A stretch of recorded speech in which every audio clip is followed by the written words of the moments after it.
There we go. But yeah, these calls are recorded for you. We do have them uploaded to YouTube and Vimeo relatively quickly by tomorrow, so you guys can go back and catch the replay if you've got to step out a little bit or you join us late. We are here to provide content for you. And I think I was looking earlier, this video, once it gets uploaded, will be like video number 870 of some sort. It's kind of crazy we've got that much out there. Well, hang on a second. I'm looking here. Video, yeah. Let's see here. We have exactly, wow, yeah. 800, this be video number 870 out there. 870 videos. Wow, I never thought we'd have that many out there, but there's a ton of content out here for you guys and gals that are joining us for the first time to watch. As always, I highly recommend you connect with us. You can find me at one Scott Carson across the web. You can also find us on Facebook, Instagram, Twitter by looking for that handle. You can also find us at We Close Notes on YouTube. Whoops, I don't know what that popped up. YouTube and Vimeo. So, but anyway, a lot of big things. I always like to start off with a lot of congratulations. All right. I'm a big proponent. And this weekend, we had Jen and Adam Adams speaking on the virtual note buying workshop. And they've been in business for about 11 months. They went through our training 11 months ago, and they have closed on 37 deals year to date.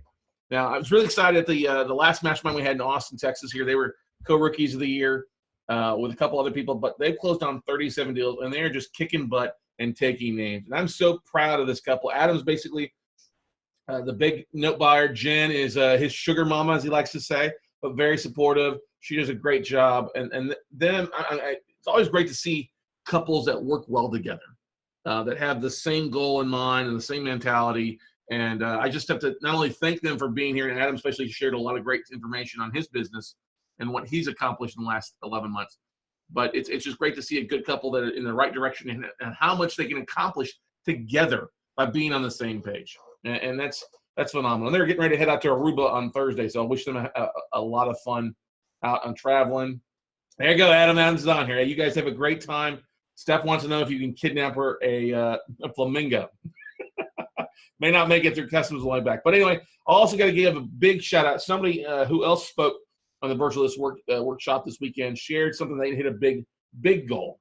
And I know for them being in business for about 4 years now, they just surpassed a huge number that I didn't know they were that far along. I knew they were getting pretty close, but no, they hit it. As of last month, our good buddy, that's applause there. You guys want to get some applause for this? I meant to hit the drum roll key. Drum roll, please.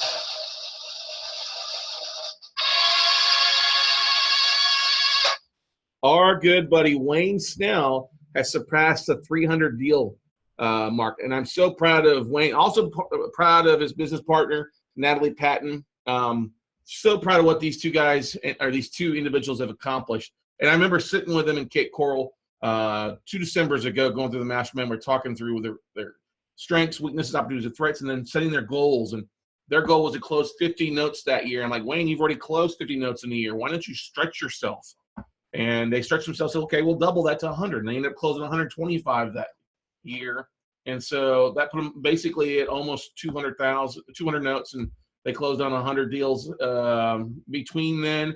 So they just went over the 300 asset mark. So big applause to both of them. Natalie, who does a lot of the due diligence. Wayne, who has not only was he working full-time in a job when he accomplished a big chunk of that, because he's coming out almost on his 1-year anniversary of when he left his job, his 6-figure job. So we're very proud of what Wayne has accomplished. We're glad to call him a brother, and he also been through the fast track in our mastermind group. So big shout out to both of these groups, AJ Realty and Platinum Ventures. You guys are out there doing an amazing job.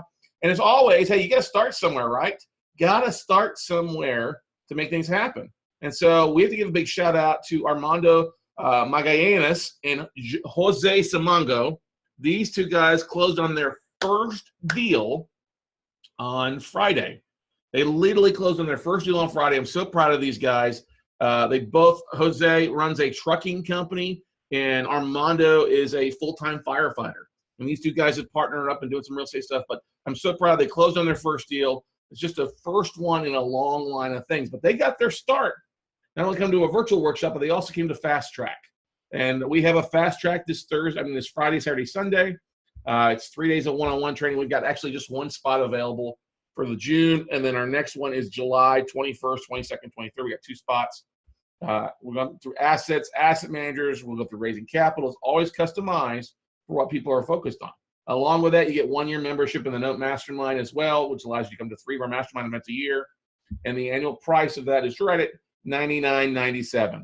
So, hey, it's good for you and a partner, you and a spouse, you and a son or daughter.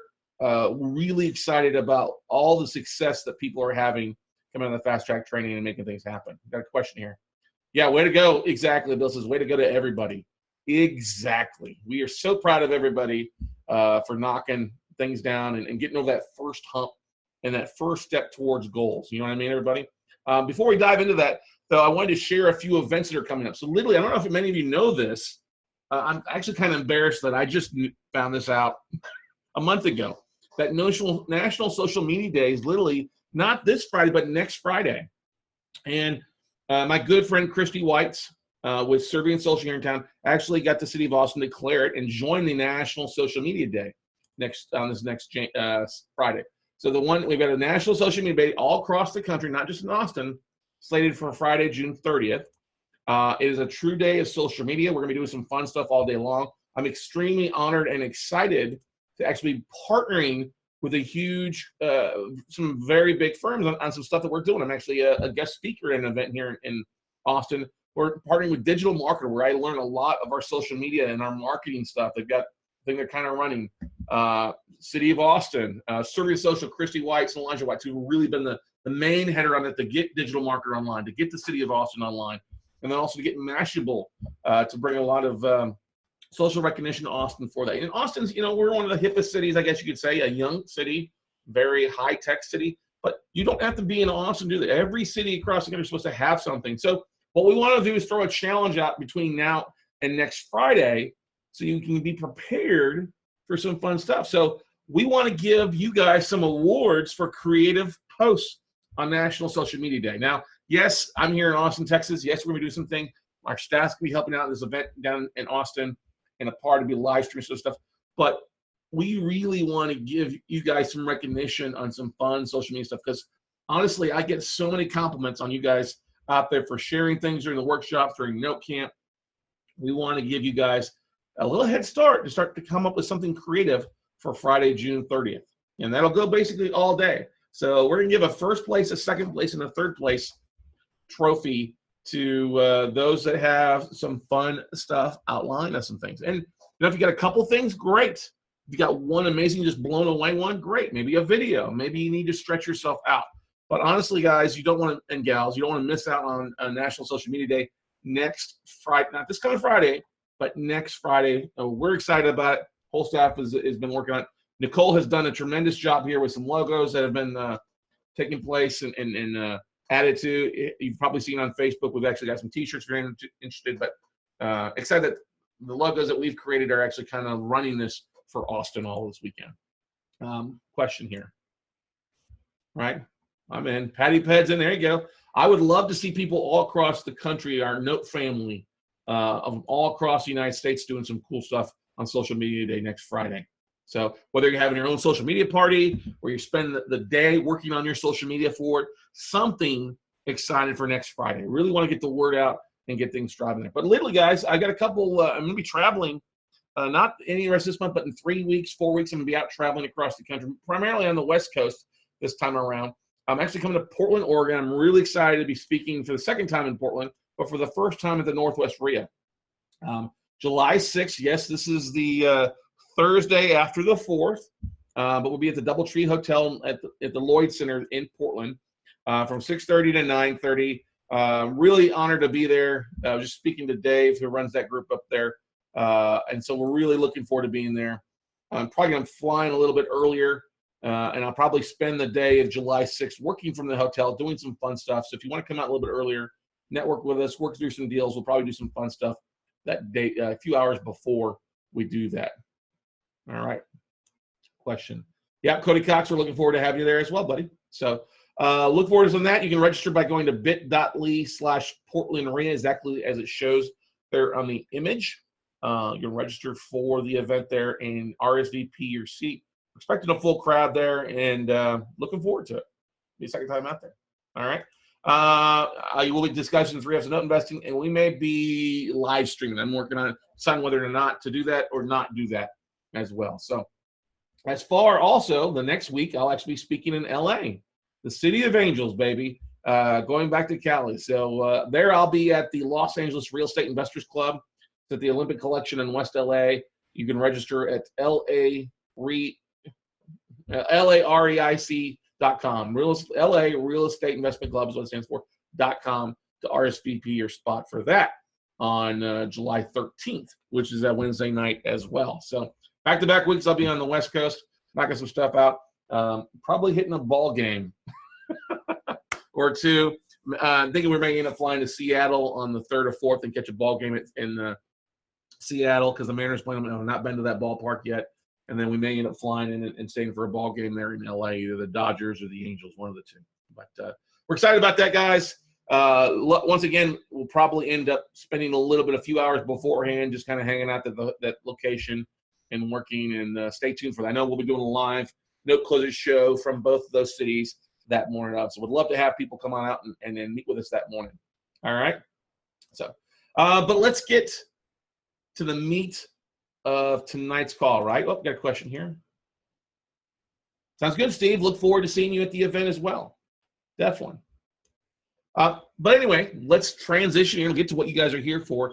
I'm a big believer, and I love this quote: "Goals are dreams with expiration dates." And what's funny, what brought this episode of Note 9 America out, or the Monday Note we used to call it, is a couple things. One, I was sitting there talking with people via email and chatting back and forth as people are emailing me after our virtual workshop this weekend. And it's interesting to see people that have repeated the class but are not having the success that those that are having success that have repeated in the past. And it's come down to one thing. I was literally talking, this also goes back to last Wednesday night when I was up in Dallas with Kimberly Banks Foster, who also spoke. Thanks to you, Kimberly, for speaking in the virtual workshop, and Wayne and Adam and Jen. And just talking to see what are they working on? What are their goals for the year? What are their big nuggets, their big boulders you've probably heard me talk about before? And all of them kind of have goals. They all have different things they're working on. They have systems they're working on. They all have dates that they're working towards. And as I was talking back with the people from this last workshop, and people have been through the workshop 2 or 3 times, like, why aren't you accomplishing anything? It's the same information. Why are some people more successful than others? And it takes me back to, you've probably heard about the Harvard study that they did 50, 60 years ago, where they took Harvard graduates and divided them up into 2 groups. And one group wrote down their goals that they wanted to accomplish, and the others didn't. And they fast forward 20 years, it was amazingly, overwhelmingly crazy that the group that had written down their goals, that had specific goals, had accomplished so much more, had so much more wealth and so much more success than those that didn't take time to write their goals down. And now, don't be wrong, this webinar, this podcast as it ends up to be, is not designed for you just to write goals down. Because let's face it, okay? Many of you have failed. Many of you guys just absolutely blew the last 6 months on your goals. Let's just face it. We all have failed at something. Can we agree to that? Okay. So I always like to ask, what were your resolutions? Did you sit there thinking about them? Like you have the 6 months, I'll get to them. Or were you part of the doer that actually went out and had some success? Now, this is the point where you can share. Now, I believe I've got a poll here. I'm going to actually launch the poll. All right. Yeah, I sure do. Okay. I'm launching a poll right now. It should pop up on your screen. I want you to take a few minutes, or a minute or two, just to go ahead and fill out that. So thank you. And the first question, are you working towards your goals for 2017? I mean, are you actually working through a progress of something? Okay. Another thing that's always kind of questionable is, have you given up on any of your goals? Any of your goals. Okay. I love it. You guys are we got, wow, 23, 24, 25, 27 people. Okay. We achieved at least one goal for 2017. Some of you are yes. Well, it's about 80% of you have achieved something. 20% have not. But that's okay. Keep voting. We got a good chunk of you. We got about another 40 seconds here for you to answer on your goals. I'm excited about this. The first time I've used this poll with the new technology on Zoom here. Please, if you're listening, please take a second. 3 questions. I don't know who answers. It doesn't tell me whose goal is yes. I'm not going to call you out. But take the second to go ahead and fill this out. All right. We've got about another, we'll make another 20 seconds here for you guys. 3 questions. Come on, everybody. Let's get to 70%. We got 55 of you. Come on, 57. Let's get to 60. Come on, everybody. Let's get to 60. 63 people. We had 60 voted. Come on, 3 more. 51. Come on, 2 more. Don't be struggling out there. 63. Oh, we just hit it. There we go. All right. Good stuff. So if we look at the polls here, are you working towards your goal in 2017? And honestly, 88% of you said yes, while 12% of you said no. You're not working towards your goals, which is okay. 6% of you on the second question, have you given up on your goals? 6% said yes, which I feel sorry for that 6%, which is okay. 4 of you are struggling out there. No, 94% of overwhelming have not given up your goals, which is great. We'll get to, that's the group we're going to spend the most amount of time. Actually, we're going to spend the most amount of time with really both of you tonight. And then have you achieved at least one goal for 2017? 78% of you say yes, and 22% said no, you haven't achieved anything. But that's okay. Tonight is designed to literally help you. Wow, we're at 70 people, 70% of you. Actually, what is that? And there's like 95 of you that are live right now. For those that watch this in the replay, sorry, you can't answer. All right, so we're ending it. Great stuff there. I'll share the results with you guys there. You're viewing the results so you see what's going on out there. All right, so I'm going to put that to the side over here. Okay, so the question I have is, what were your resolutions? And I'm going to tell you right now, we all fail horribly at our resolutions. I'll tell you that right now. How many did you have? Did you have them written down? Okay, the stuff that you started as a goal for the first year, are they still a goal? Are they not a goal anymore? Or you changed your numbers? Okay. Nope, I have. Are they still a goal in your life? Okay. Are you failing miserably like this person did on New Year's Eve? Please help me. I saw this. I was like, I so have to use this for this. And unfortunately, a lot of us will fail horribly like this. This is a horrible fail. Can we agree to that? But sometimes you just need somebody to reach out a hand to pick you up and drag you. And I know that sometimes we feel like this lady here in the dark is looking bent out on her. And yeah, you know, it's kind of humorous sometimes. You have to, sometimes you need to help out. You need a little help, a little pick me up. You need not be drunk on your ideas, but actually need some help in making things happen. All right. Questions here. Yeah, the disapproval face of the bystanders. Don't we all feel like that though? Like, oh yeah, whatever. You're not going to be able to get that. We have all that in our lives, don't we?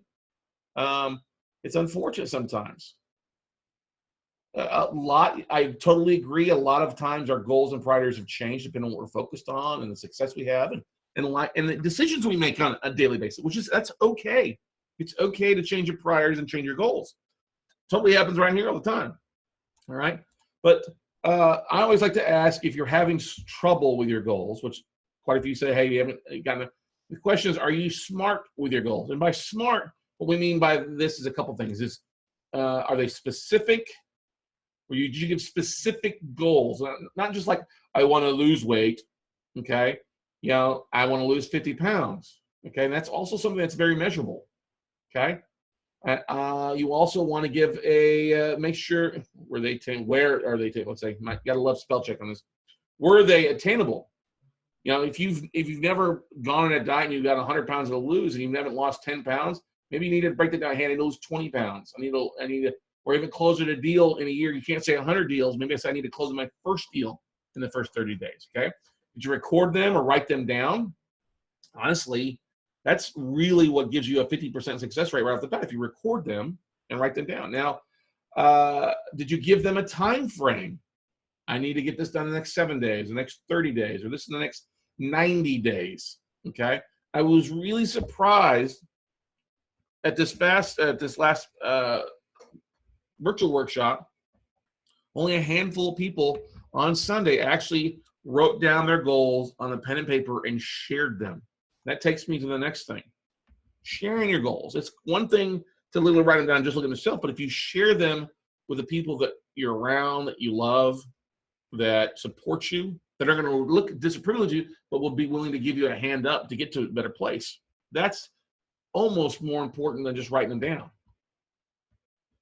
Because if you write them down, it's great, but if you don't look at them or don't really have an accountability partner, because let's face it, we'll flake on ourselves first before we'll flake on friends a lot of time. Well, I can't speak for all of you. Some might be some flaky people out there, but what I'm trying to get at is you got to make sure that they're specific, they're measurable, attainable, recorded, and timely. Some people, when they set goals, they just set them so generic, there's no chance of success because you can't really see that picture or that path to success. Is that making sense, everybody? Now, one of the things that we often see of a lot of times is there's a lot of times where people will focus on some common goals like weight loss, or I want a number of books to read. I want to take some trips. Okay. I want to close deals, this many deals. I want to raise some capital. I want to make more money this year. Okay. I want to leave my job. All right. The thing that you keep in mind is those are all great goals. There's no wrong having a goal. I'm gonna tell you right now, there's no goal that's stupid. It is only silly if you don't do the previous things and make them smart goals. I will leave my job by August of this year. How do you get around to doing that? Well, I've got to replace my income. Well, how much income do you have to make? Well, this is how much I have to make. Well, how many deals do you have to close to hit this? You've got to break the numbers down to make things happen. So that's how you work on success. Okay. Great quote by Seth Godin, who's an amazing author, one of my favorites. The thing about goals is that living without them is a lot more fun. Let's just face it. Okay. If you don't have a weight loss goal, great. Go and have that beer and that cheese pizza and, eating cheeseburgers all the time. It's a lot more fun to do that. Okay. In the short run, it seems to me, though, that the people who get things done, who lead, who grow, and who make an impact, those people have goals. It's the whole coming back to the whole like outwitting the devil aspect that they're focused on making things happen. They're failing forward as well, which is a great book by John Maxwell. I actually got a copy of it right here. They're making things happen. They're giving up short-term gratification for long-term success. It comes down sometimes to the things we do minute by minute. Sometimes it's things we do daily. Sometimes it's weekly. Sometimes it's monthly. I could have very easily called my trainer today. And by all means, don't get me wrong. I'm not sitting here preaching that I'm better than anybody else because I have failed miserably on some things. All right. I am not the shepherd. I am sometimes the sheep. Okay. Sometimes I need help as well, like anybody else does. Okay. So the biggest thing I see sometimes that really stunts people's success is they have way too many goals. All right. Maybe a maximum like 3 goals, and they can't be all interconnected. They probably got to be a little bit separate. You almost have to have one business, one in your health or wellness, and then one kind of personal goal. Because honestly, what happens, most people have way too many goals and resolutions, and they don't focus. They bounce from one to another, and they never give time for something to kick in. Because whether you believe it or not, it does take 66 days to build good habits. So if your habit or your resolution is to close more deals, but you've got to spend more time in your business, you got to focus on this for 66 days till it becomes a habit. Not 21 days, 66 days. Same thing with health. Hey, if you want to eat better and feel better and work out better, you got to make it a priority for 66 days. That's 2 months. Think about that. It's 9 weeks.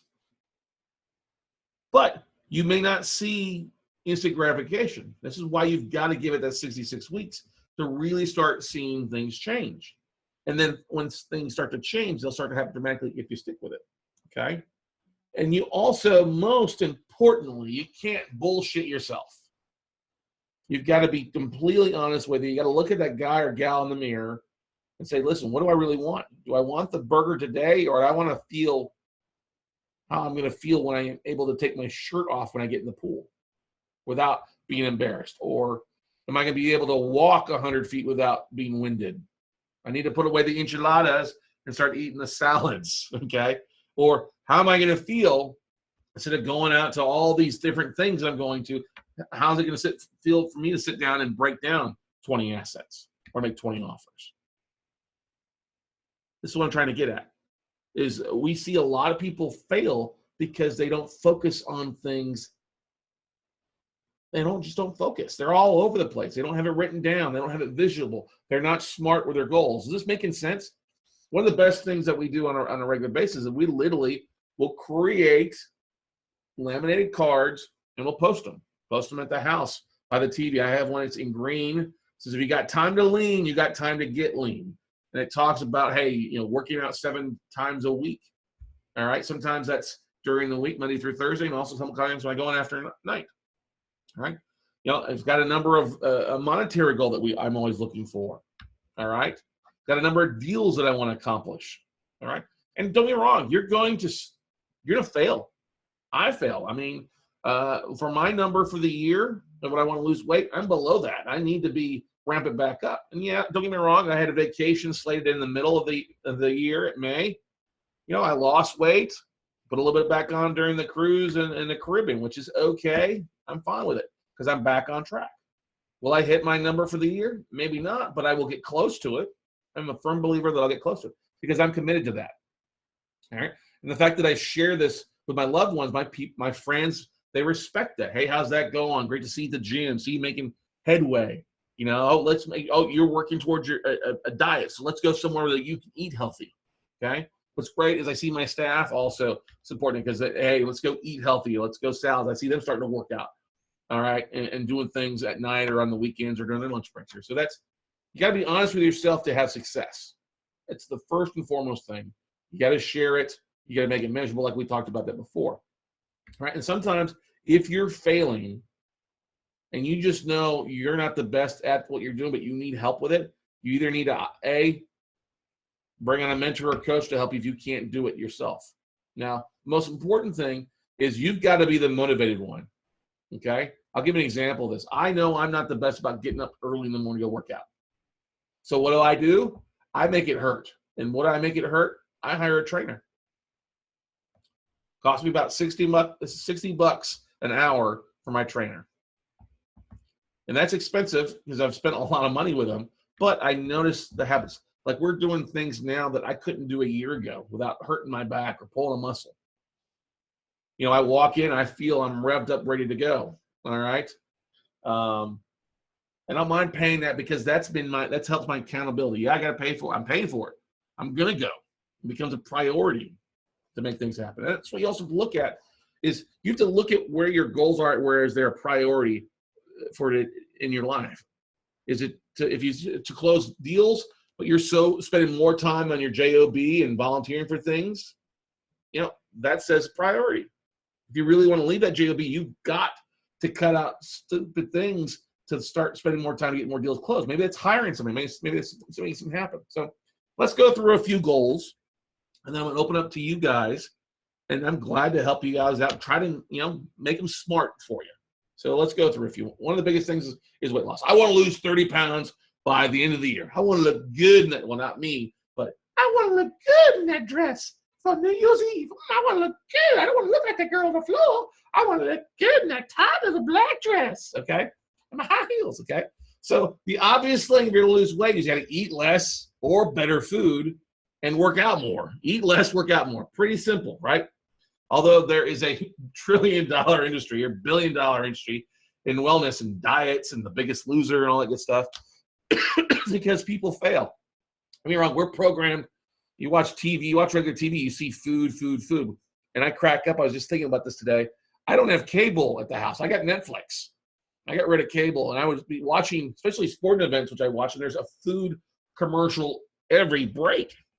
I'm like, no wonder I'm putting weight on. I want to go get McDonald's. I want to go get Taco Bell. I want to go get something. I'm hungry. I'm going to get up and eat something. I notice that I'm eating less because there's less programming hitting me. Okay, so I do go work out more. If I do want to watch SportsCenter, I go to the gym, or I want to catch a game, I'm going to go to the gym, and it makes me work out there and avoid food. All right. Now, if you want to lose 30 pounds by December 31st, that's literally not a hard goal. It's 5 pounds per month. Figuring 6 months left. You got a pound, 1.25 pounds per week, or you need to lose a quarter pounder per day. Quarter pound per day. All right. Quarter pound per day. Monday through Friday, really. It's actually, sorry, it's about well, if you divide 1.25, I just said a fifth, okay? Now, if there's 3,500 calories per pound lost, you have to burn 3,500 calories to lose a pound. What you have to do to get that, basically you got to burn about 875 calories more than you eat per day. Because if you need to lose a quarter pound roughly per day, that's 875 calories. 875 calories at 35 is basically a fourth of that, okay? Now, if you do on a regular basis, you want to divide it by something, that means you need to burn 500 calories more per day or than you take in. So if you're on a 2,500 calorie diet, you've got to burn 3,000 calories. Is this making sense? We're not talking about, oh, I'm going to lose 20 pounds this week. That's probably not going to happen unless you cut your foot off, okay? Well, I can do that. Well, yeah, I'm not saying you can't, but you're just not setting yourself up for success, okay? Bill says something here exactly right. For weight loss, exercise is very important, but you get more bang for the buck with proper nutrition. I agree. Proper nutrition is important, but there's also, you got to eat, you got to exercise, proper nutrition. You also got to sleep well too. Because you're too tired, you're not going to go to the gym and get your proper workout. Okay. So I agree with totally. Thank you, Bill. Appreciate you sharing that. So there's simple things you could drink water instead of a cola. That saves you 140, 130 calories right there. You replace burgers with salads. That's going to, save you 500 calories for the most part. But you can hire a trainer, join a gym, or go work out, start a Biggest Loser thing, or start a group walking thing. There's a whole variety of things you can do to achieve this. It's just that this is going to be difficult if you're only into it by yourself. If you don't write this down or not come up with a plan of action of what you want to do, simple things, and you're not getting 20% better every day. You're basically getting 1% better each day. A little bit each day builds a lot of momentum in the long run. Does that make sense? All right. So let's move on here. Let's talk about something else. I want to close 30 deals by year end. This is a big one we get. I want to close 30 deals. I've had people come, I'm going to close 50 deals this year. That's great, but you don't have the idea of what amount of work goes into that. So if you want to close 30 deals by year end, you got 6 months left. It means you close 5 deals per month, right? Well, if you have probably starting off a 10% closing ratio, you're making 10 offers, you get 1 accepted, and closing on that 1, that means you have to really make 50 offers per month, or on average about 12 a week.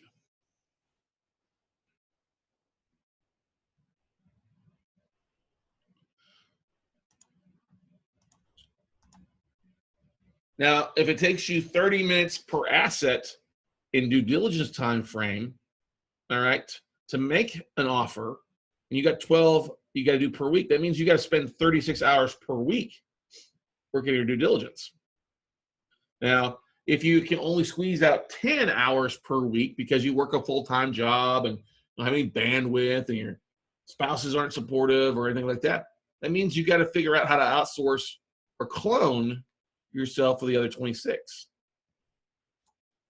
That means you either got to hire somebody part-time for 10, 15 hours that can do stuff for you, or you hire a virtual assistant that can do a chunk of stuff, okay? Now that causes hiring something. Maybe you need to hire somebody at $10 an hour. Well, that's $10 an hour, that's $260 a week. Yeah, there's some things you can cut out to pay for that. Everybody who wants to get to the point where they're closing 30 deals or more, the most important decision they have to make is hiring that first person. Hiring an assistant has always helped us out. Has always helped me out. When we add people on, it helps us grow to a different level. It helps me be able to give them the stuff that can be done and me focus on income generating activities. If you find yourself that you're the ones doing the due diligence and you don't have the time for that, and you've got pools that are sitting in your inbox you've not gotten to, you've got a problem. You're losing money. You're not making money. You're losing money. All right? So you've got to learn, what are you going to do to get where you need to be? Now, don't get me wrong. You maybe only close with 1 deal your first month. That doesn't mean a bad thing, because all right, so I got to close 6 deals the next month or 2. Because honestly, the longer you do something, the better you can get at it, right? I think we all agree with that, okay? But this is what a lot of people don't figure out. Oh, I'm only going to spend 10 hours this week working my business. Well, great. That means you only going to be able to make really 20 offers, and maybe you might have a chance to only get 2 closed this week. If you're not, you're only going to be able to do what you focus on. If you're not focused on your goals, trust me, life is going to get in the way. All right. Now, some people need to bring on a full-time assistant, or they need to partner with somebody. Maybe they need to go to local RIA clubs. Okay. Hey, I need some help. I've got deals coming in. I need somebody coming in and help me out. And you know, a lot of people have a kind of negative attitude about having people come in. I mean, you have to be able to have that time. But like, oh, I don't want to share with them what we're doing. Look, there's plenty of deals out there. And if you think that somebody's going to come in brand new and steal your relationships and steal your deals, that's not going to happen. If it does, they're not going to be in business that long. Because most of the direct sources that we have, the lenders, the private investors, look, they're very, very loyal. If it goes around your back, they're not going to be in this business that long. Keep that in mind. Okay? So, but you have to, if you really want to close 30 deals, and you never close a deal, you probably need to have somebody come on and help you out with Excel. If you're not good at Excel, if you're not good at social media, have somebody help out that. Maybe that's the 5 or 10 hours you outsource. Okay? Questions about this last one before we move on? Sorry.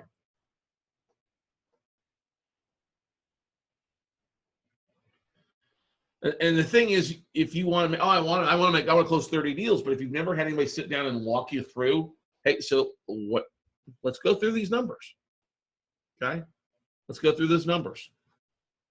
So another big one we see a lot of times, I want to raise $1 million at OPM. I want to raise $1 million in private money. Well, great. What are you doing to raise that?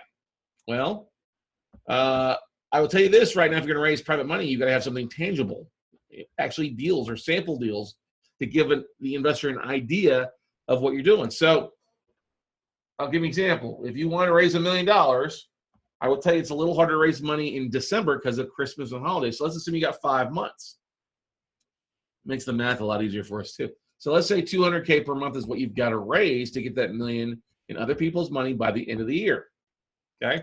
Well, that means, honestly, if you figure everybody's worth at least $1,000, that means adding 200 new investors, new contacts to your database each month. Now, that's only the first part.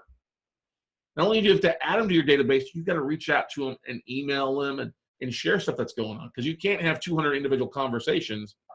That would be crazy. All right? If you had a half-hour conversation, that's 100 hours. All right? That's a lot. That's 5 days of just talking nonstop. You be talking like I'm a fuck, you can speak. So how do you add that? Well, are you smart? Are you going to meetup groups? Are you starting a meetup group? Are you buying leads? Are you going to large investment clubs or expos and collecting business cards? Are you going to LinkedIn and finding real estate investors on there and connecting with those people and adding them to your database? So a whole variety of different things for doing that. I mean, obviously, like I said, if you figure 1,000, everybody's worth at least $1,000. Some obviously worth more, but on average, $1,000 per person times 1,000 people, that equals $1 million. Now, obviously, if you've got a little higher level of caliber, you're not dealing with a lot of people, you're dealing with more higher value people, 75,000 or more, you will be able to find your number goes down some. But the whole thing is too, you got to keep in mind, is communicate with people enough beyond the 5 or 6 times you talk to them to get them to invest with you. Because 80% of sales are made after the 5th contact. So you could do this $200K per month if you get 200K investors. Are you hanging around places that people that have an extra 100K laying around? Or you get 4 50K investors. You can often find that oftentimes at self-directed IRA events, wine clubs, meetup groups. Or you need 8 25K investors per month. That kind of gets ugly and a little messy sometimes. But what I'm trying to get at, here's what you got to look at. As you're talking to people, when people are pledging money to you, as you're out talking with them, are you keeping track of what you're raising? Now, the question I always have is, if you're just because you're raising, what are you closing on? Now, if you figure in that you're buying at least 50K assets at 50% of fair market value, that means you need to close on roughly 40 deals for that $1 million. Okay? What does that mean? It means you got to put in probably 400 offers. So this is where I'm getting at. Are you busy raising capital, or are you busy closing deals? Sometimes it's hard to do both if you're working full time. I get people all the time, hey, I got money pledge.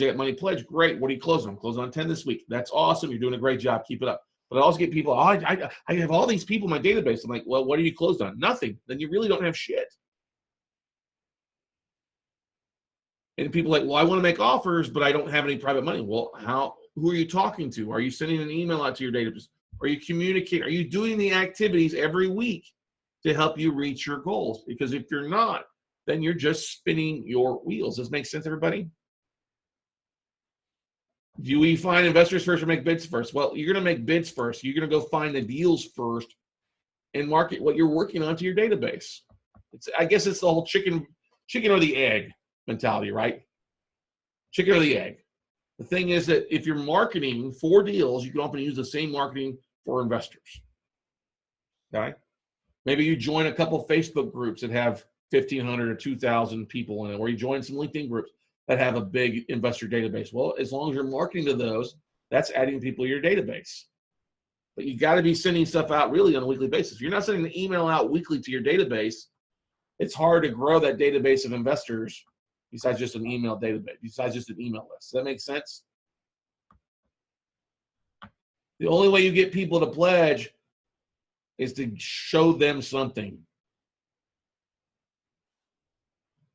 And I agree, meetup groups, REI clubs are great to go to. But if you're not there on a regular basis, because that's only once a month, if you're not there collecting cards, getting up, hey, I've got a couple of deals I'm working on. Here's worth $50,000 house. It's worth 20. I can pick it up for 25. We should be able to get it reinstated and be like a 27% yield. If you're not doing that on a regular basis, you're not succeeding. I mean, part of the reason we do these Monday Night webinars every week is I know I'm going to add somewhere between 30 and 50 new people to our database every week.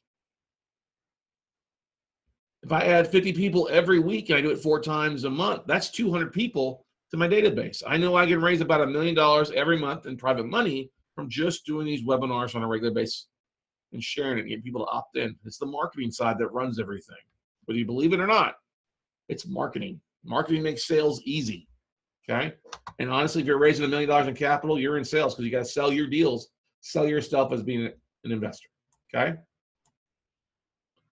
So if you're going to close 8 deals per month, it means you're going to equal basically 80 offers per month if you're going to do that there, right? Now, who is a goal they want to work? Let's just be straight.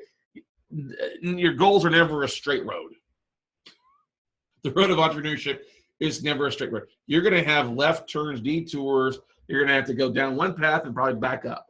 It's never a straight and narrow highway. You're going to have plenty of turns, curves,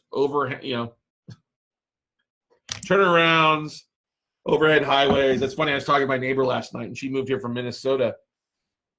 She won't go anywhere. She's got to drive on a highway here because our highways in Austin are up in the air. She's scared of heights. So it's kind of funny. But I was talking with her. She's like, oh, I won't work down south. And well, there's a job down there for you. She's like, yeah, there's a job for you. Once you get, there's other ways besides the highways to get there. She has a goal to make more money, she wants to do, but she's not going to take the actions needed. Even though there is a big hurdle, her being scared of heights, she won't take the action or the other actions to get where she needs to be, because there's often more than one way to get to a place. I mean, let's talk about it. Hey, if I wanted to go get gastric bypass surgery, I could lose 100 pounds pretty easy that way. Doesn't mean it's the healthiest way. Doesn't mean I'm going to be better off after a while. No offense, but I just think that's to go in and cut out something you're not capable of having self-discipline to make things happen. Don't get me wrong. As I've often joked, this extra weight didn't come on overnight. It's not going to go off overnight. It is sponsored by Crown Royal and Ribeyes. I can tell you that from traveling for 5 years straight. If it takes me 5 years to drop it, it takes me 5 years because that's what it went on. But if I work slowly on my goals, I'll get there. And I'll have detours. Heck, last night I was too tired to go to the store and get something healthy. I hadn't been to the grocery store to get our veggies and stuff like that, so I had a burger last night. Whoop-de-doo. All right? I'll work for it this afternoon. So who has a goal they would like to work on? Anybody have a goal they want to share that we could kind of break down? Anybody they want to share? I don't have to share your name. I don't have to share what you want to focus on or anything personal, but if you've got a goal you would like somebody to help you work through and come up with a game plan, right? What is it?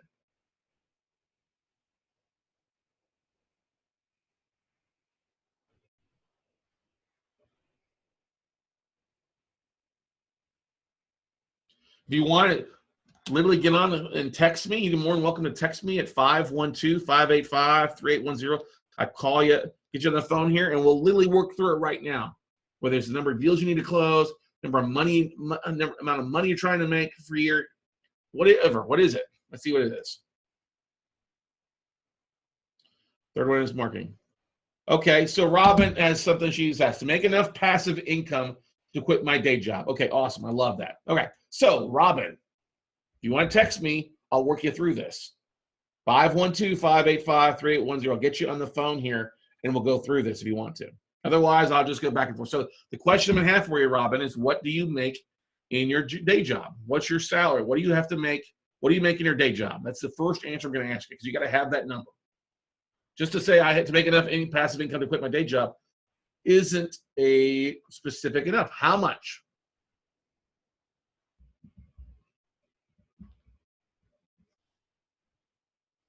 Come on. 200K. All right, awesome. 200K in passive income to quit your day job. All right. Now, Robin, 200K. Can we agree a little bit that if you've got a 200K salary, you probably could get away making 150K as an entrepreneur, because you're not going to have Uncle Sam taking a big juicy bite out of your in the front end. That's one way to look at it. But let's go the other different route. Let's just go and say you didn't make 200K. Because you make 200K as an entrepreneur, you're going to probably live a lot better lifestyle than you're living right now, because you're not going to have to put 40 hours a week to a job. Okay? So let's figure that out. 200K, right? Now, what do you do? What's your day job? All right, that's fine. 200K. What line of work are you in? Do you have a degree you had to get? Do you have a special thing? Did you go to school for what you did, Robin?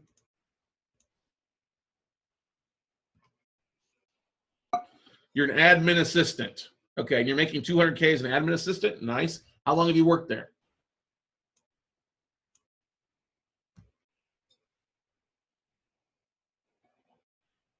$7 years. All right. Now, what did you make when you first started there 7 years ago?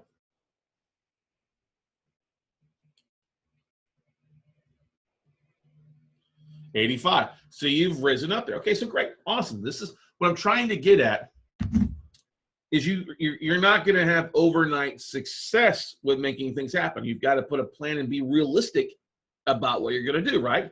So how many real estate deals have you closed in the last 12 months? 0. All right. So we got to be realistic. This is a work in process.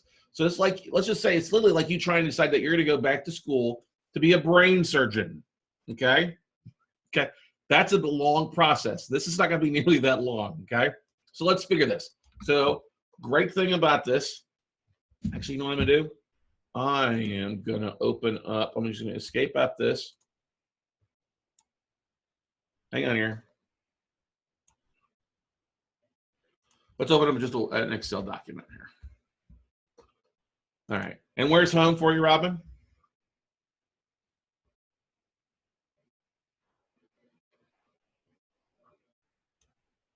New Jersey. Okay. All right. Oh, yes. All right. New Jersey.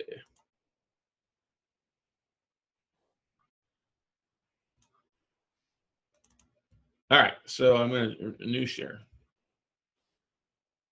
All right. So if you want to make 200 grand a year in passive income, all right, that's great. First thing is we do is got to figure it out on a monthly basis. We take 200 grand and divide that by 12 months, right? Actually, you know what I'm going to do? I'm going to blow these up a little bit so it's easier for you guys to see. 200,000 a year, 12 months. So you got to basically we'll make this in a dollar amount. So you got to make about 17 grand a month in passive income, okay? Well, let's figure that out. If you're looking for passive income, that means you need something that's going to be paying you monthly. So maybe the best thing is going to be something that's going to turn reperforming, right? So let's figure $500 a month on cash flow on a reperforming note. Or let's honestly, if you're probably not going to be using your own funds, you probably need other people's money to fund that stuff. Am I correct about that, Robin?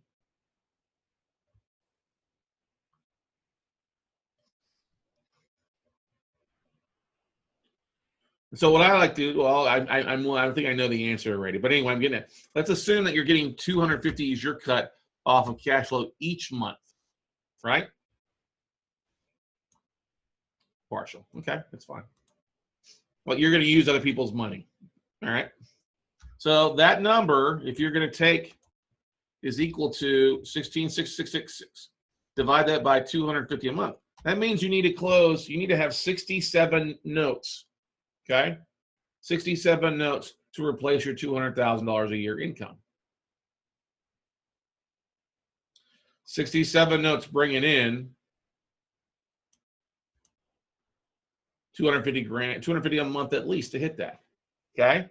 Now, if you're going to have 67 closed deals, that's not a number. Hang on here. Give me 1 second here. I'm just fixing something. All right, 67 deals. If you figure you got a 10% closing ratio to get to that point. Now, when would you like to do that? When would you like to leave your job? If you're looking at it, when would you like to do it? A year, 12, 24 months? Something to be realistic, okay? So let's face it, 12 to 18 months. Okay, let's just say 24 months, okay? All right. So divide that by 2 years. So is equal to that divided by 2. So it means basically you need to basically close 34 deals, 33 deals roughly each year, okay? And if you have a 10% closing ratio, that means you need to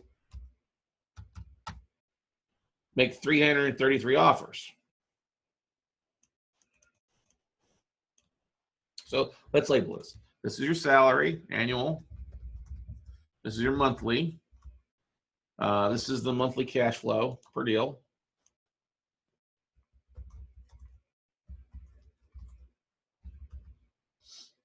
Number of deals to replace.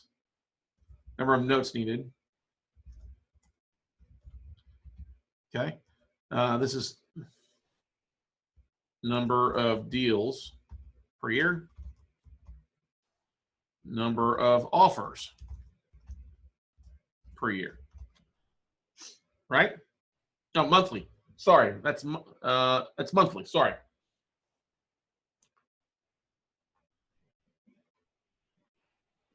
Right?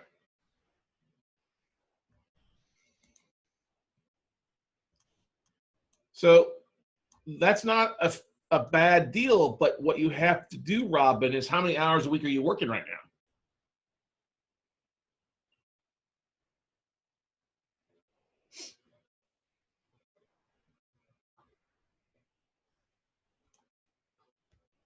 You're working 40 to 50. So how many hours a week are you putting towards your note or real estate business? I'm assuming notes because you're on here, if I remember you correctly, Robin.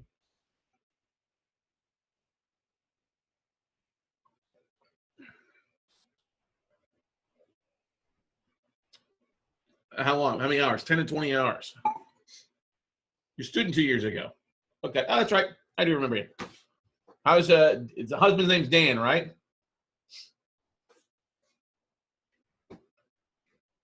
Okay. Good to see you guys. So the question is though, what are you doing? Are you guys maybe 4 hours? Well, 4 hours is what? Is that going to a RIA meeting every week? What else are you spending your time on? If you really want to get out of your job, you've got to spend, if you're working 50, 54 hours a week, that means you've got to do some time either at night or on the weekends. You go to a RIA. Yeah, but that's not,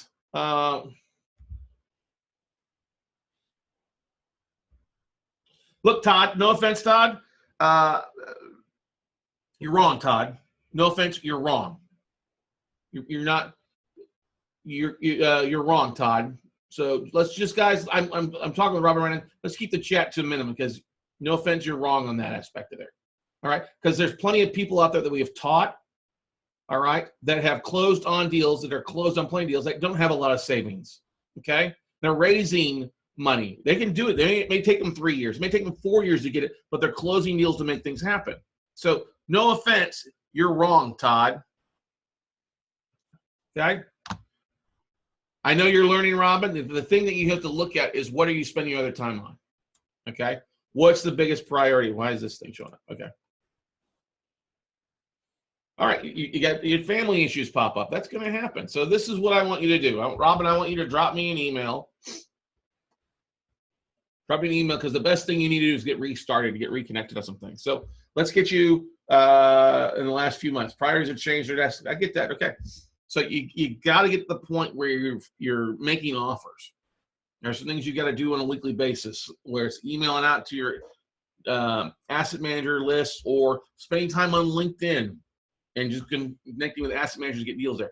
What you have to do is start realizing is if you have solid deals, the money will follow. Because if it's a good deal, there's plenty of people that will fund those deals. They'll buy those assets from you, or they'll partner with you. You just have to work through the deals. Okay. So yeah, $200,000 annually, that's a big chunk of money. It's going to take you some time to get there. All right. Hey, if you're not, I mean, I know you're saying, oh, actually insurance or things out there, it's really what I need. That's fine. But you got to expect to put the work in. So you've got to change some of your priorities up. If you want to get there faster than 7 or 8 years, then you need to literally focus on some other things. Is Dan helping you out with things still? Or is he looking at commercial deals? Or I don't remember exactly. I think he was doing some stuff and then was going to focus on some commercial deals. Or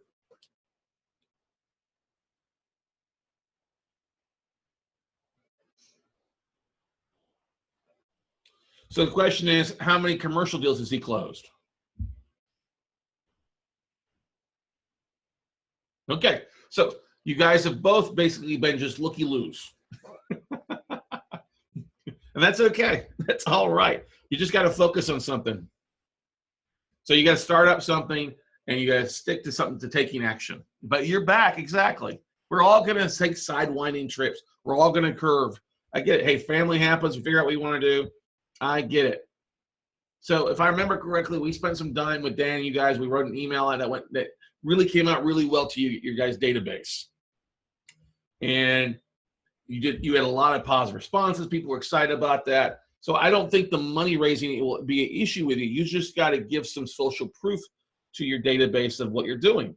So it all comes down to deals. It all comes out to making offers and finding deals to network with. So, what's great is you've got Mahir up in that neck of the woods. There's also other investors up the neck of the woods to make things happen. But here's a number of deals that you need to close basically per year, number of offers per year. All right. So if you figure that divide by 12, that's 3 deals closing a month. What would $750 a month? What would that replace?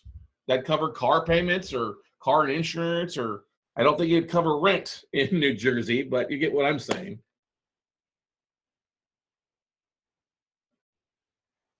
All right, awesome. Hopefully we've been helpful. Do me a favor, email me as well, and we'll see about helping out a little bit more on some things. Let's see here. Somebody else responded to me that they wanted to make 70. How do I do 7,500 a month? Hang on here. Somebody texted me. Okay, 75,000 by January 1st. Okay. How many? Whoever texted me here. Hang on here. Call. We're gonna do this. This is gonna be fun.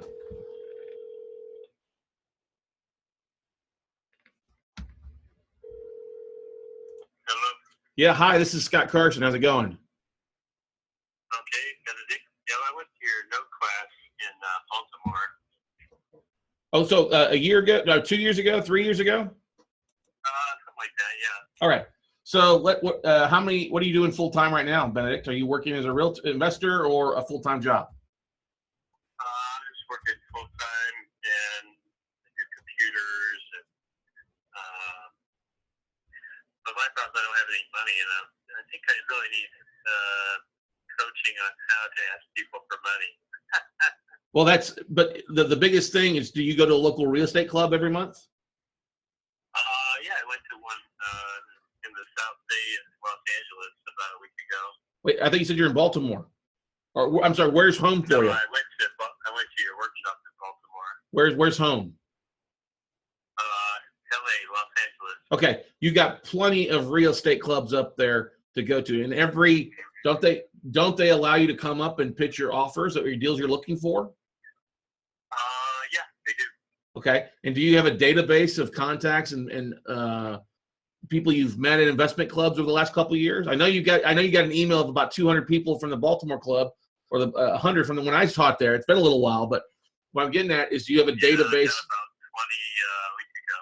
Okay, but you have a much bigger database than 20 people, though. What? Do you have a LinkedIn profile? I have their business cards. So, Wait a second. That's not what I asked. I asked, do you have a LinkedIn profile? Yes, I do. How many contacts do you have on LinkedIn?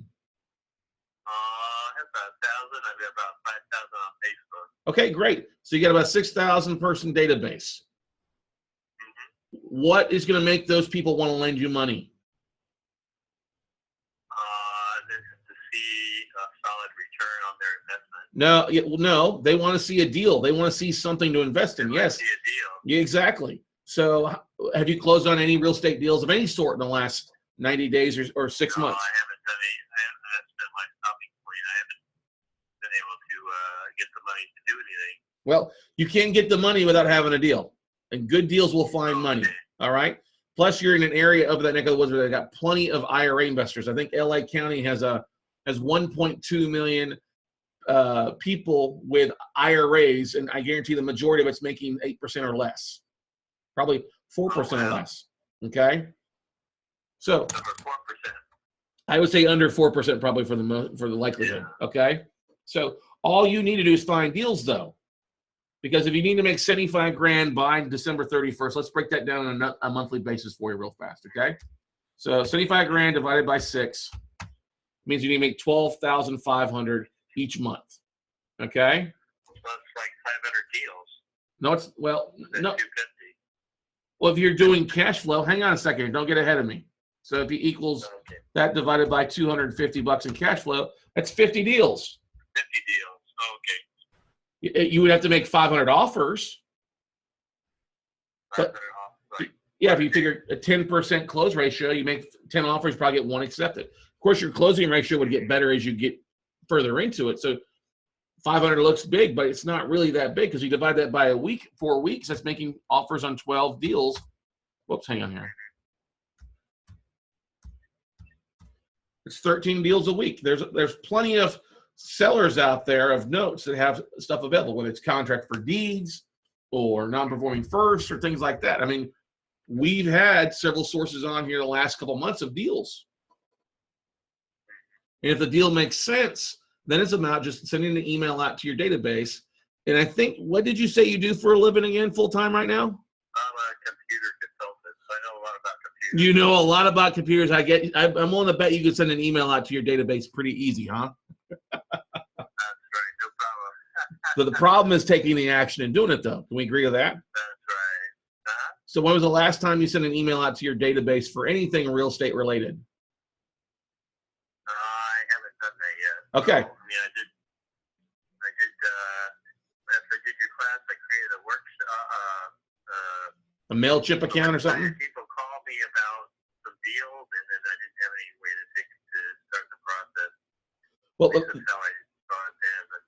so the biggest thing you could do, though, is start reaching out on LinkedIn, finding some deals with special asset managers or people looking to sell deals, get a tape in, find a couple on that look decent, the numbers make sense from breaking down the due diligence, and make offers. And before the offers get accepted, send an email out to your database. Hey, I'm working on this deal. Here's a picture of this house that's in St. Louis, Missouri, or it's in Houston, Texas, or it's in Charlotte, North Carolina. Because I guarantee there's plenty of people in LA that will slice their grandmother's throat to make a 6% yield or better. Okay? So I'm on your email list. I guess sometimes I get those tapes. Would I just send out an offer? Yeah, I mean, if you submit, one of those properties and say, here's a hot property now. Well, here's a note deal that we're working on that we're looking to take down ourselves. Because investors, honestly, a lot of cash investors would either write a check and partner with somebody versus the scared factor of, I got to do this all myself. I'm scared. I don't have the time. Well, That's how you make the money. Is either replace somebody's time or give them a good return, or you solve something. Okay. And you just got to take action, man. I mean, that's what it comes down to. Yeah. If you've got to be the one motivated to do this. I mean, if you're what's your annual salary right now? Is your job 75 grand? It's about 50,000 right now. Well, you work 40 hours a week or more to make that, don't you? Yeah, I work more than that because I have my own business. So then you got to figure you got to put some time in working on your note business or your real estate business to make that money. It's not going to happen overnight, but you can. I mean, honestly, that's not 50 deals. If it took you 2 years to get there, you could do that with cash flow and then be sitting fine. Okay. Okay. Well, I'm going to start doing some. How would I do? Do you have like an offer template or something I could use? Just go to MailChimp, man. You just said you're a smart guy. Oh, okay. Go to MailChimp. There's sample emails out there. If you look back at some of the, I need to make an offer to somebody. Look, you just tell the story about the deal. What's so great about that deal? You want to have a picture of the house, but why does it make sense? Well, it's an $80,000 asset we're picking up at 50% of value. Okay. Okay. You know, they could reinstate. The borrower is owner occupied. It's in good condition. The borrower's existing payment is $450 a month. If you figure that times 12 months, if we can reinstate, it'll be a 18% yield. If they don't reperform, we'll foreclose. So. Okay, thank you, Scott. Hey, no problem, man. Thank you. Take your time. Anytime, Benedict. Hey, I'll see you in LA in a couple of weeks. Hopefully this has been helpful. I don't know if it is or not. In this, Murray asked, in this scenario, you are working on how many hours do you recommend to put in? Look, you're going to have to put in some time. You're going to put in, if you're not putting any time in, you're going to put in 10, 20 hours a week. What are you doing the weekends? What are you doing your off time? What are you doing at night? You know how Wayne got up his job? He put in and was breaking down assets at 3 o'clock in the morning. After he went out entertaining clients and went to the bars and came back, we'd have conference calls. He'd be calling me up and we'd working through things, okay? All right, so you just got to take action. If you're not taking any action, okay? Give me a second here. I'm going through everything. Now you guys want to talk now. There you go, Brady. A secondary marketing manager called me through a recent connection on LinkedIn. Congratulations, Brady. That's awesome. Give me a second here. I'm trying to field through anything. So Brady says, I have a goal of closing 8 deals for $2K per month. And we talked about this. That's what you need to cover not every month, Brady. I remember that. Today I had tape direct from the source on 15 scratch and dent VA, FHA, and awesome locations. Some performing, some behind 3 to 10 months. Beautiful homes, some brand new. This is whatever my skills this early in the game. New York, Long Island, San Francisco, Figuring out how to connect, 2 in Florida in the water, Georgia, Atlanta. Okay. So Brady, the first question I'm always going to ask you is what's the price? What are they wanting to sell these for? Scratch and dent loans that are only like 3 months behind, they're probably going to want somewhere around 80, 90 cents on the dollar. Now, once 10 months behind, you got to know pricing on all this stuff. Okay.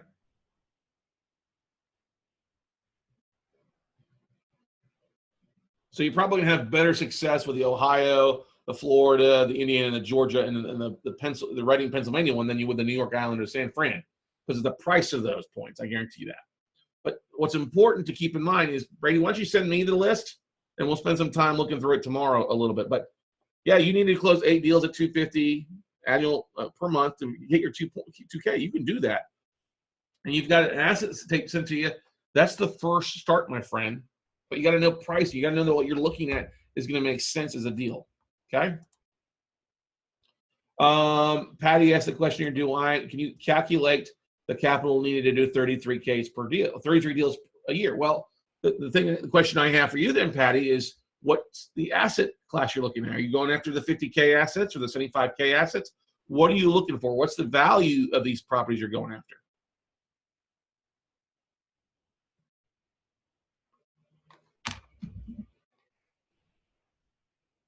The floodgates are opening up.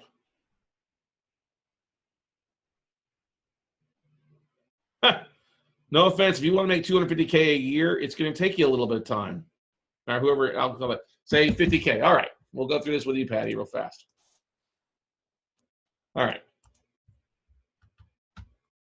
There's no overnight success. There's no magic diet loss pill. There's no gastric bypass for success in real estate besides marketing, making offers, and making more offers and marketing. Honestly, you have to put that stuff in. So if you're going after 50K assets, 50, 1, 2, 3, okay, you're probably going to be paying around somewhere around 50 cents on the dollar on a one-off basis. Equal to that divided by 2. So you're buying those at 25,000. You need to do 33 deals. Well, that's pretty easy. Just take that number times that number, and you need to raise 825,000 in private capital.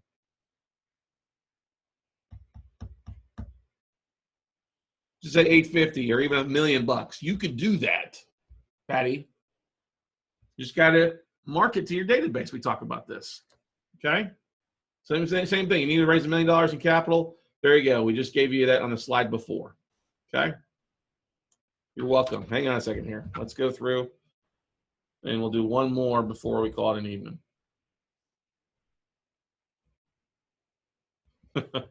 Careful what you text and what you wish for.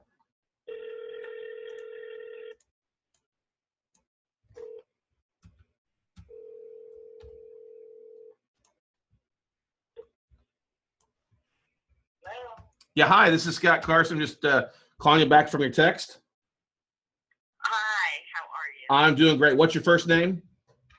My first name is Kim. Kim, okay. Kim, what do you do right now? Are you working full time? Have you been an investor? What are you doing during the day? I am a mom. You're a mom. You're the hardest working person out there, right? Yes, I have 3 teenage boys, so they eat probably $250,000 worth of food a year. Well, if I remember, my mom used to get very upset because I wouldn't eat one apple. I'd eat 2 or 3 at a time. So I can feel for you there a little bit. I don't have kids, but yeah, I guess so. So, all right. So your mom, are you doing any real estate deals right now of any sort, or done anything, or no? I was very active in real estate. What does that mean? Well, 5 years ago, I was very active in real estate. I was actually a short sale negotiator. Okay. I used to do foreclosures, short sales, fix and flips, you name it. And August 28th, 2011, this little thing called Hurricane Irene wiped me out. Okay. All right. So I lost everything. You know, I built my little empire. I lost 8 properties I owned outright. Okay. Including my house. Okay. You didn't have insurance on them? I wasn't in a flood zone. Okay. All right. We had 22 feet of water. Sure. And it wasn't a flood zone. So, unfortunately, the property, FEMA came in, my own house, maximum payout was $30,000. That wouldn't get you out of the basement. Okay. So let's do this. Let's quit focusing on the past, because that's the only way you're gonna get going anywhere is to focus on where your future, right? So you got 3 boys. Are you outgoing? Are you networking anytime right now? Or are you just starting brand new? I'm starting brand new because okay. I finally got. All right. So starting brand new, you're gonna have to take some action on some things. So the first thing as you start brand new is you get back on the horse. You got to go out and start networking. All right. Do you have a LinkedIn profile still? I just recreated one. Okay. So there's a couple, and you're in New Jersey, is that right? New New York. York. My apology. So you've got some really, I mean, you got a ton of private capital that neck of the woods. You got a bunch of actually note companies selling defaulted debt up that neck of the woods. So going out and networking, jumping on meetup.com, find some of the meetup groups that are available up there, spending some time on LinkedIn, reaching out to asset managers. You're going to have to build some marketing foundation to take it, to start bringing in sources and growing a database to reach out to market to for private capital too. But like Robin, who we talked to earlier, back and forth, you guys are in a great place where there's plenty of private investors. There's plenty of IRA investors out there that aren't making any money. I just pulled, what did I just pull? I think 6,000 IRA investors out of the New York area. Really? Yes, ma'am. So, I mean, there's literally a ton of people that just have money sitting on the sidelines. It's just that you've got to get out and talk to them. You got to get out and network with them. So, what part are you in? Sorry? I'm upstate New York by Albany. Okay. That's the state capital of New York, isn't it? It is. They've got a meeting that meets up there every month, don't they? A RIA meeting? I would have to investigate. I used to go to them. There's some small ones scattered about. Okay, just hang on a second here. So let's do meetup.com. All right. You're in Albany. Let's see what we got here.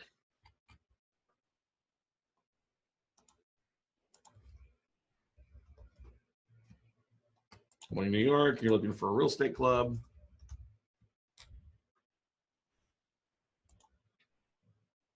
All right, so you got the Action Investors Network. It's Albany, New York Real Estate Investment. It's 520 members. There is a couple smaller groups, obviously. 40 members, 50 people interested in another group. Huh? That one looks like realtors, real estate professionals. Right. But the good thing about real estate professionals, they often will deal with people who have money to help them buy houses and things, though, too. Real estate networking. So you've got the Albany, the Action Investors Network, Albany here. Here's the one, 520. And if you join the group here, they've got a discussion board. So if you've got a deal, you can post it on the discussion board oftentimes. Well, let's just do this real fast. Let's just join us. Boom. So we go to the discussions. All right. You can start a new discussion here in your deals. Okay, very cool. And that would go out to 520, but they meet on a regular basis. So let's find out when their next meeting is for you. So it is Monday, July 17th. So they just met. So here's the past one, is the most recent one. Oh, they just met today. Oh boy. At 6 o'clock p.m. So I would join it, and you could connect with these people that say they're on there. It might be a great way to schedule a meeting or two and go from there. But you're in New York State. There's still plenty of IRA investors, plenty of people with private money up that neck of the woods. What county are you in? Yeah, Harry. All right, so you're in. Let me do something else. Are you seeing my screen? I'm sorry? Are you watching it? Yes, Okay. So I'm on Netra Online here. Let's see if what New York does, if the New York allows us to search here. I'm sorry, what was the name of the county you're in? Schoharie, Schoharie. Right there, Schoharie. Okay. Schoharie. So mapping, county clerk, real property tax service. Let's just let's look at this here. Name search. Let's look in for Equity Trust. All right, so there we go. We already got 7. We even do a big search. Here's 7 different people. Terry R. Cullup, SEP IRA. County Clerk. Kenneth J. Spink IRA. Well, we know people that have an IRA, a self-directed IRA account, are investors because they've probably gone to investment club and they've got money to spend, or they've already bought houses. So these people all have, on the county clerk here, have used their self-directed IRA to make things happen. So that's Equity Trust. Let's look at other. Who's another? You know another self-directed IRA company up in New York State by any chance? I don't. Let's just see if Quest IRA is up there. Nope. All right. Let's see IRA. All right. So IRA and TSA Clearinghouse, IRA Clearinghouse. All right. What I'm trying to get at here is there are local investors out there. So we go back to the Equity Trust. So let's do Kenneth J. Spink. All right.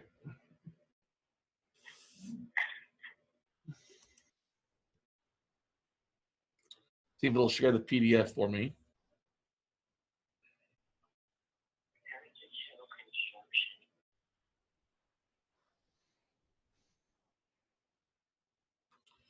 Come on, everybody.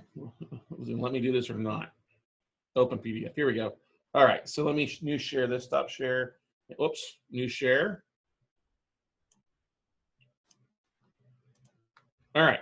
So do you see the Schoharie County Clerk here, where it's a Heritage Hills Court? So basically, Equity Trust. Kenneth J. Spink lent money, 15 grand to this one thing. So he's got a little bit of money. But do we have? We should have an address here. Well, that's for the construction company. Kenneth J. Spink. Well, this is the mailing address for Equity Trust. That's Equity Trust's mailing address. So if you just search, let's just go back here and see Mr. Spink. So, whoops, hang on here. Sorry. Does it matter if they're local investors or not particularly? Not particularly, because they got money to invest. So Spink. Do you find higher success rate with face-to-face meetings with investors, or? Yeah, your local RIA meetings is a great place for face-to-face stuff. You know the people that are interested in there. But the thing that you have to keep in mind is, oh, hang on, is it search? Oh, there we go. Come on.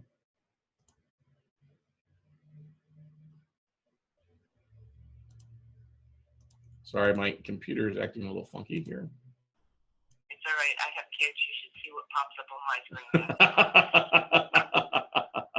screen. We won't go there tonight. All right, we close that. So, hang on, let's not Action Investor. That's the one we're just at. Just shut the website. Just shut down. But that's one way to find investors there locally. You're looking at your self-directed IRA custodians. You can Google self-directed IRA custodians. Will give you a whole name there. Tell you where they're located, and just go in there and search county records. We found just a few investors that have self-directed IRAs. They've lent money out. They'd probably be willing to lend something out in a good deal. Okay. Okay. And when you establish a deal, you find a deal, you typically say it's a 10% return for your investors. Am I correct? Well, I want to see something that's going to net somewhere around a 24% yield. So I'm going to make it at least 12, and my investors would make 12. And we're going to split it that way. But you have to realize some investors are glad making 6, some are glad making 8, some are glad making 10. Some would like to just rather split the profits versus a flat return.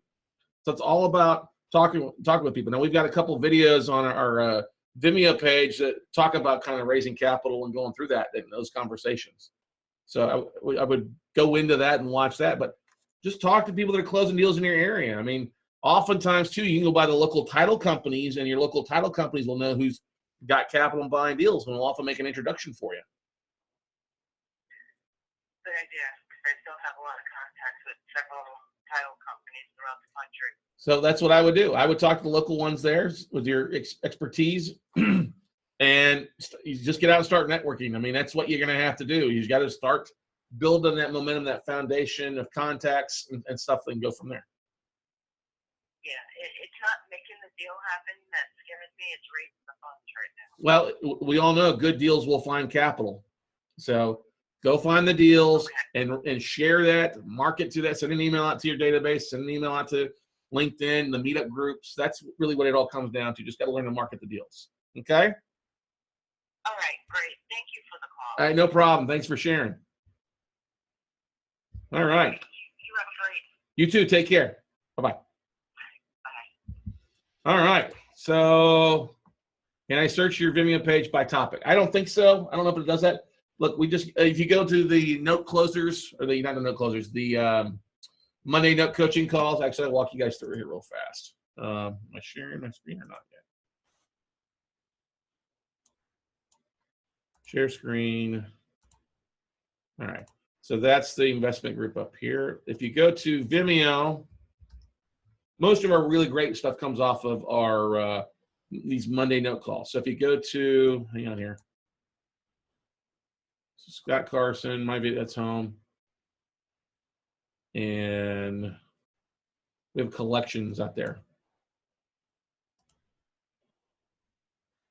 Yeah, so if you go down to, we have different channels too.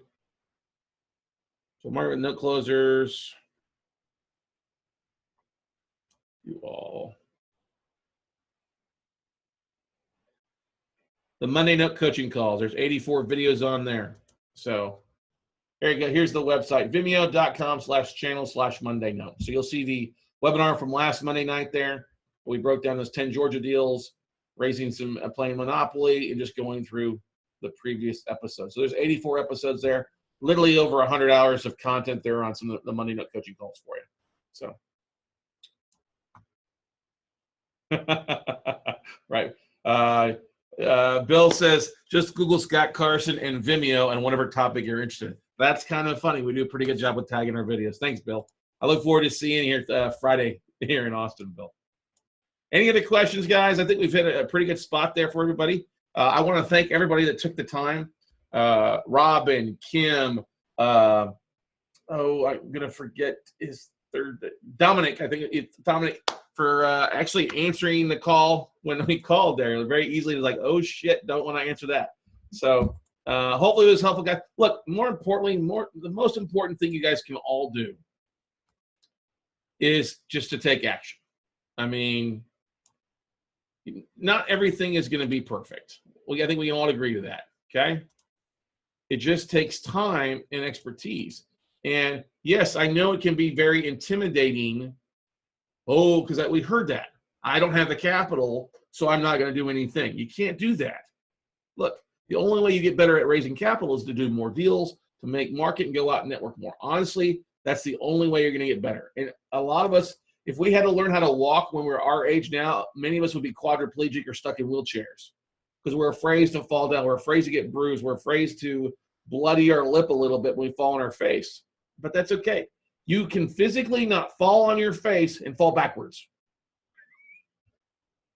Try falling backwards and not falling on your face. You can't do it. If you fail on your face, you're going to fail forward, okay? You're going to learn a little bit new every day. Maybe you get a deal that doesn't work through, but you learn, oh, shit, I should have sent this out a little bit earlier. Or I can tweak my email up. There's a lot of moving parts, but if you just do it, you're going to get better every time you do something better. But you can't look at 250 and realize, oh, well, that's impossible. It's an impossible dream. I can't do that. But what would $250 a month in your first deal make sense? Focus on getting you one deal and duplicating it. And if it takes you a month to get your first deal, wouldn't you still want to get better if you could do 2 deals the next month and 3 deals the next month? And how long it would take you to replace the stuff that you're being shoveled to make things happen? But some of you out there aren't taking any action because you're scared and you're stuck in your path. You're stuck where you're at. And you don't have the time anymore. Time is passing us all by.